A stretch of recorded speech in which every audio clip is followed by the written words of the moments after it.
planet Earth is made up of around 180,000 islands. Now some of these are huge and make up countries, but others are tiny and unpopulated, and it's usually these ones that most of us have never heard about that hold some seriously dark stories and unsolved mysteries that are still unexplained to this day. Such as one that saw a ridiculous amount of cannibalism that has rarely been talked about, to another that literally vanished from the face of the planet.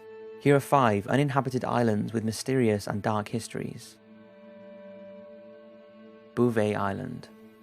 At first glance, there doesn't seem to be anything special about Bouvet, apart from the fact that it's the most remote island on the planet. It's located in the South Atlantic Ocean in the freezing sub-Antarctic, and you probably wouldn't even see it on a map, but it holds a very interesting secret. The island was discovered by Jean-Baptiste Bouvet de Lauze in 1739, and after its discovery it was mostly forgotten about due to Bouvet fixing its position incorrectly, so basically no one, not even the famous British explorer Captain Cook, could find it. It was not logged again for over 100 years when a German survey ship came across it in 1898 and calculated that it was around 5 miles long and 3 miles wide, and 90% of its surface was covered with ice. After this, there were very few visits there from other explorers, and in this time an underwater volcano had erupted, slightly increasing the size of the island. But then in 1964, when South Africa dropped a survey team there by helicopter, British Lieutenant Commander Alan Crawford made an unexpected discovery. In a small lagoon amongst a colony of seals was an abandoned boat. The boat was in relatively good condition and had no markings or clues to its nationality. The crew that spotted it first thought that it must be a lifeboat from a larger ship, but with no ships ever coming within 1,000 miles of the island, what ship would it have come from? They came to the conclusion that if it was a lifeboat, there was no way it could have survived the treacherous icy waters surrounding the island and would have been smashed to pieces. Unfortunately, a thorough search of the island was not possible due to time constrictions, but Crawford did manage to take this photograph to confirm what he saw. Sadly it seems though, apart from Crawford, no one was overly concerned about the discovery, and apart from his brief statement on what he found, no one has offered any explanation as to why no research was done on the origin of this mysterious boat. But judging by its position, it indicated that it purposely landed and its crew reached the shore. Crawford backs this theory by saying he also saw a small pile of wood, a set of oars and a copper buoyancy tank that had been opened out flat a few meters from the boat. So what happened? Maybe someone did make it to the most remote island on Earth in the small boat and explored around, but got lost and were killed by an avalanche or starved to death. Maybe it did just get washed up unmanned, although if Crawford's sighting of the pile of wood and the flotation tank are true, and the fact, like I said, the boat was undamaged, then this seems very unlikely. But there is more to this story. Lieutenant Crawford claims that while he was working in Cape Town in 1959, 5 years before the boat was discovered, he had a visit from an Italian count who asked him for advice about chartering a ship to Bouvet.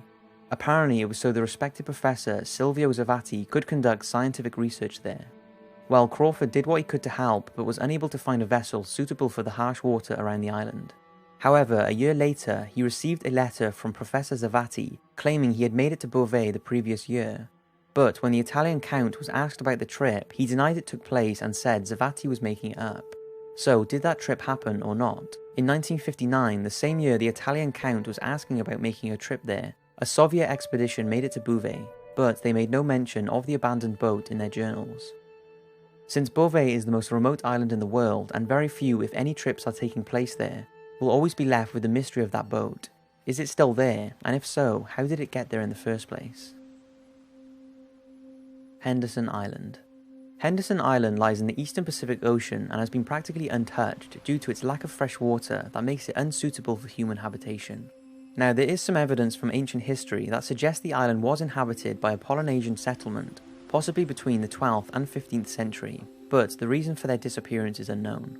While in 1820, a year after the island was rediscovered and named by Captain Henderson, the Essex, a Nantucket whale ship, was rammed by a vengeful 80-ton sperm whale and slowly sank, leaving the crew stranded in 3 small whaleboats.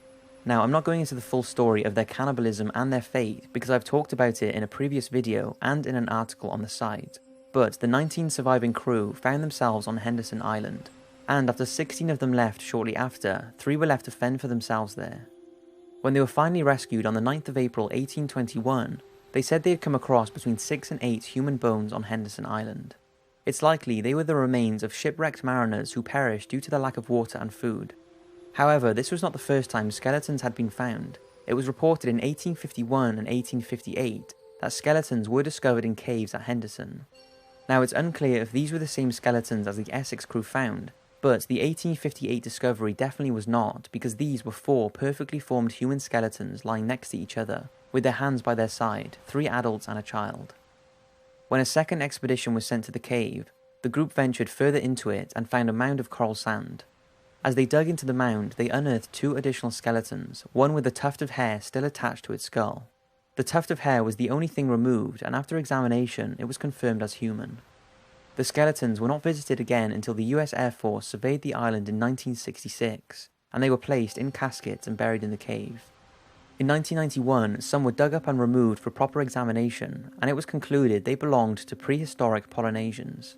What's fascinating is we know very little about their way of life there, and have no records for how many years they were calling Henderson Island their home. Bermeja Island. What would you say if I told you that a tiny, uninhabited island that used to sit to the northwest of the Yucatan Peninsula in the Gulf of Mexico completely disappeared in 1921?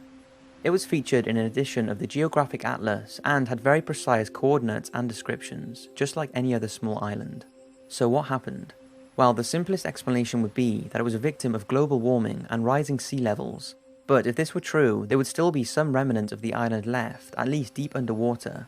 But despite investigations, there is no evidence that this is what happened, and it's like the island has completely vanished. Another theory is that the island was a casualty of an underwater earthquake that knocked it into oblivion. But there is a more interesting and widely believed theory, and that is that the US blew it up. It does sound a bit far-fetched at first, but there would be a very good reason for them doing so: oil. The island was a strategic marker defining Mexican and US maritime and subsea rights, and was the official land point from where Mexico set its 200-mile nautical economic zone. By eliminating the island, the United States would get the upper hand in Hoyos de Nona area, which is rich with oil reserves. With the disappearance of Bermeja, the land point is now measured from the Alacranes Island, which dramatically reduces Mexico's economic zone, giving the US a bigger share. In recent years, the Mexican authorities have carried out investigations and said this: a force of nature able to sink an island does not take place without anyone noticing, and much less so when it's sitting in an area with more than 22 billion barrels of oil reserves. So is this credible or just a conspiracy theory? Could it be that the island never existed in the first place and was mapped incorrectly by early explorers with inaccurate navigational systems, or was it really blown up by the US to obtain more oil? One thing's for sure, we're certainly not getting any closer to solving Bermeja Island's apparent disappearance. And there are a surprising amount of these cases where islands have just randomly vanished without explanation, and you can be sure that I will be talking about them in a future video. Tiburon Island. Tiburon Island is the largest island in Mexico. It's barren and extremely difficult to get to due to strong tidal currents, but was once the home to members of the Seri people. Currently it's uninhabited, although there are still military encampments on the east and south coast. But what's interesting about Tiburon is it's had its fair share of tales, from huge gold deposits being there to mysterious disappearances linked to the Seri natives' cannibalism, which is what I'm going to talk about. Let's start with Ariel Robinson, an American newspaperman and novelist who decided to visit the island in 1894, intending to stay for 6 months to study the Seri natives. For some reason, before he left, he told a fellow press correspondent that he wanted to be declared dead by the newspaper, so it looked as if the natives had killed him. We are not sure why he did this, but he never returned from the island and is believed to have been bombarded with stones and arrows when he arrived. A couple of years after this, Captain George Porter, a natural history explorer, also ventured to the island to collect seashells. But when he failed to return, the Mexican army searched the island for him and remnants of his camp and shoes were found, but nothing else. The Mexicans reported that Porter had most likely been killed and cooked on a fire made from his own boat. Then, a few years later, as the island gained a reputation for cannibalism, a military campaign was launched to clear the island of all its inhabitants, although a small number of Seri people remained there until around 1920. Probably the most well-known and tragic incident at Tiburon Island, though, was the Grindal expedition led by Thomas Grindal. He had visited the island before and befriended the Seri people, but his second trip in June 1905 with 4 other men did not go as peacefully as the first. The team did not bring enough provisions and eventually found themselves lost, so split up in an attempt to survive. One man did make it back to safety over 4 months later, but when there was no sign of the other men, Thomas Grindal's brother Edward sent out a search party. During their search of the island, they made a shocking discovery.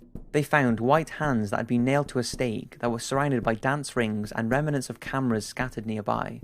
It was obvious to the search crew that it was the 4 missing men, but Edward refused to believe this gruesome discovery was his brother's party and continued to search. By this time, the one man who made it out alive was now helping with the search, and they eventually came across remnants of camps and the bodies of pack horses, leading Edward to believe his brother was still alive and was somewhere on the island. A couple of years later, Thomas Grindle's body was finally found by other explorers, along with the 3 other members of the party. Their heap of bleached bones were discovered in the burning heat of the desert, along with unreadable letters that were written by Thomas. The final statement is that they were not eaten by the Surrey natives, but would have been battling to survive for months. Where the mystery now lies is, who did those hands belong to that were nailed to the stake, and what happened to them? And to this day, that continues to be Tiburon Island's biggest unsolved mystery. Nazina. Nazina, also called Cannibal or Death Island, is a small, isolated plot located in western Siberia, and as you can imagine with a nickname like that, it has a very dark past that has been kept a secret for many years.